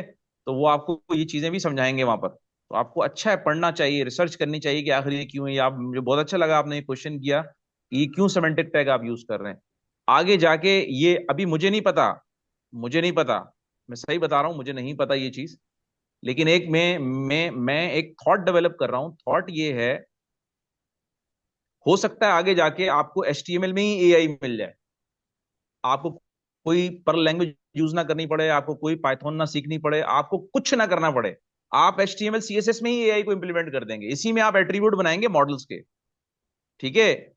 शारून एक मॉडल बनाओ यार, लामा 2 का मॉडल बनाओ, चैट जीपीटी का मॉडल बनाओ, बनाओ जरा, एक टैग बना के तो दिखाओ इनको जरा, ऐसे ही बनाओ, खाली एचटीएमएल में बनाओ, जीपीटी का मॉडल बनाओ और उसके एट्रीब्यूट सेट करो। मैं बताता हूं तुम्हें, बनाओ बनाओ, लिखो जीपीटी। तो जब कंपोनेंट बनाते हैं सिमेंटिक, सर यहाँ पे। हाँ, तो वो कहाँ ऐड होंगे आकर, जो मेरी परसेप्शन है, जहां तक मैं समझता हूं, मेरी सेंस काम करती है, वो सिमेंटिक एचटीएमएल में आके ऐड होंगे। वो जो एआई के मॉडल होंगे जो समझाएंगे इंसान को कि हाँ यार ये करना है आपने, जो बताएंगे उसको कि हाँ यार ये पढ़ना है आपने। ठीक है जी सर। जी। अगर बता सकते हैं तो इनको जस्ट समझाने के लिए, वरना इसका कोई ताल्लुक नहीं है, लेकिन एक क्योंकि एक क्वेश्चन आया है तो वो उसके ऊपर मैं चाह रहा था कि चलें बता दें इनको। अगर अगर बनाना चाहें फ्यूचर में, फर्ज करें शारून भाई, फर्ज करें कि ये आप अगर अपना एक थ्योरी देना चाहें कि भाई मैं एचटीएमएल में लेके आना चाह रहा हूँ एआई के टैग्स को, जीपीटी को, मैं मुझे जरूरत नहीं है यार मैं जीपीटी की वेबसाइट पर जाऊं, इतना लंबा काम करूंगा, मैं $20 लगाऊं। मैं यहाँ पर एक एचटीएमएल का टैग बनाता हूँ, लिखें जीपीटी, स्टार्ट करें जीपीटी। नहीं, स्टार्टिंग ब्रैकेट वही जो हमारा है, अच्छा क्लोजिंग अच्छा। ब्रैकेट होने चाहिए, हाँ एग्जैक्टली वही फॉर्मेट रखेंगे हम। जीपीटी स्पेस, हाँ, और आगे इसमें दें इसका जीपीटी के कुछ, मैं आपको बता रहा हूं जीपीटी का कुछ टेक्स्ट होता है, टेक्स्ट दें इसको, इनपुट प्रॉम्प्ट दें, प्रॉम्प्ट इसका एक एट्रीब्यूट होगा प्रॉम्प्ट का। प्रॉम्प्ट में क्या चीज होगी शारून, वो लिखें, कुछ भी लिख दें। लेट्स से हम करते हैं explain basics of next JS, ठीक है। Very good. अच्छा, इसके आगे टेम्परेचर सेट करें, इसका एक और एट्रीब्यूट होता है टेम्परेचर का। सर टेम्प टेम्परेचर, टेम्प कर लूं या टेम्प पूरा कर लें, टेम्परेचर? हाँ वैसे तो टेम्परेचर होता है, लिख दें आप टेम्प लिख दें यार, आप जान बचाना चाह रहे हैं, टेम्परेचर लिखें, टेम्परेचर लिखे टेम्परेचर लिखे 9, वैल्यू दे 9 की, मैं बताता हूं अभी टेम्परेचर से होगा क्या।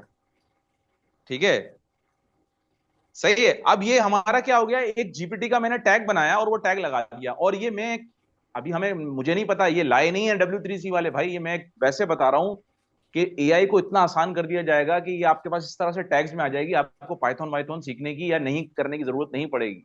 ठीक है, तो रीजन मेरा ये है बताने का कि अब ये जो नया वर्जन लेकर आए हैं ओरेकल वाले, ओरेकल 23 एआई डेटाबेस का, उसमें उन्होंने बिल्ट इन क्यूरीज कर दी हैं भाई, एआई के अंदर मॉडल क्यूरी के अंदर एसक्यूएल क्यूरी में कॉल हो रहे हैं शारून। जी आप sir. Select static prompt GPT करेंगे, डॉट करके फंक्शन कॉल करें, वो जीपीटी वाला सारा सारा काम आपका कर देगा यार, आपको जरूरत नहीं है अच्छा पाइथन में कोड करने की। जी जी सर, भाईजान। फिर ठीक है, फिर तो ये बाकी की भी जो टेक्नोलॉजीज है इनमें भी फिर फारिग इम्प्लीमेंट हो हो जाएंगे, जाएगी। फारिग फारिग हो जाएंगे भाई, बिल्कुल खत्म हो जाएंगी चीजें, ये इतना आसान कोडिंग को कर देंगे कि आप खुद हैरान होंगे कि हाँ यार ये क्या हो गया। लेकिन प्रोडक्टिविटी बढ़ जाएगी, ठीक है, रैपिड डेवलपमेंट हो जाएगी, ये फायदा होगा। ठीक है, और जो चीज अचीव करना चाह रहे हैं, जो इससे अचीव करना चाह रहे हैं वो ये देखें, ये क्योंकि देखें ये हमने जो ये थ्रेड स्टार्ट किया वो सेमेंटिक से स्टार्ट किया, वो जो कुरैशी ने, क्या नाम है इनका, मारूफ कुरैशी ने जो क्वेश्चन उठाया ना वहां से। अब इसमें से देखो एक आगे आप खुद प्रोएक्टिवली सोचोगे क्या करना चाह रहे हैं। क्या एक नाबीना इंसान, क्या एक नाबीना इंसान अच्छा प्रोग्रामर नहीं हो सकता है यार, उसकी नॉलेज, उसके पास जो रिसर्च माइंड हो आपसे बेहतर हो सकता है। प्रॉब्लम क्या है देखो उसका कि फर्स्ट वो बेचारा कोड नहीं कर सकता, वो कोड नहीं कर सकता, ये प्रॉब्लम है उसका। सही है, तो अगर तुम ये प्रॉब्लम उसको सॉल्व कर दो, और वो कैसे सॉल्व करो जैसे मैं बता रहा हूं, तो मुझे ये बताओ जितने डिसेबल लोग हैं वो सारे इसमें आ जाएंगे, इस लैंडस्केप में आ जाएंगे, सारे उसी आ जाएंगे ना अम्ब्रेला के अंदर, तो कितना अच्छा हो जाएगा, इनोवेशन कितनी फास्ट हो जाएगी, और ज्यादा लोग ऐड हो गए आपके पास। वो ह्यूमन माइंड जो कि किसी भी डिसेबिलिटी की वजह से जाया हो रहा था, और माशरा या सोसाइटी उनको ये समझ रही थी कि यार ये बेकार तरीन और नाकारा तरीन, कहना नहीं चाहिए इस तरह से लोग हैं कि ये किसी तरह से भी प्रोडक्टिव नहीं है, तो एआई ने उनको प्रोडक्टिव बना दिया, एआई ने बना दिया उनको प्रोडक्टिव, जनरेटिव एआई ने बनाया उनको प्रोडक्टिव। ठीक है, तो ये बहुत बड़ी इंसानियत की भी खिदमत है और उन लोगों की भी खिदमत है जिनको माशरे ने और सोसाइटी ने बिल्कुल एक साइड पर कर दिया था। ठीक है, तो कोई भी इंसान जो अल्लाह ने पैदा किया है वो भाई बेकार नहीं है, उससे काम लिया जा सकता है, बात यह है कि इंसान आगे चलें, उससे काम लेने के उसको काबिल बनाएं। ठीक है, बिल्कुल लिया जा सकता है। ठीक है जी शारून, शारू। वो असाइनमेंट रिपीट कर दो। असाइनमेंट में रिपीट करता हूँ, आप रिकॉर्डिंग स्टॉप मैं करते क्योंकि मैंने रिकॉर्डिंग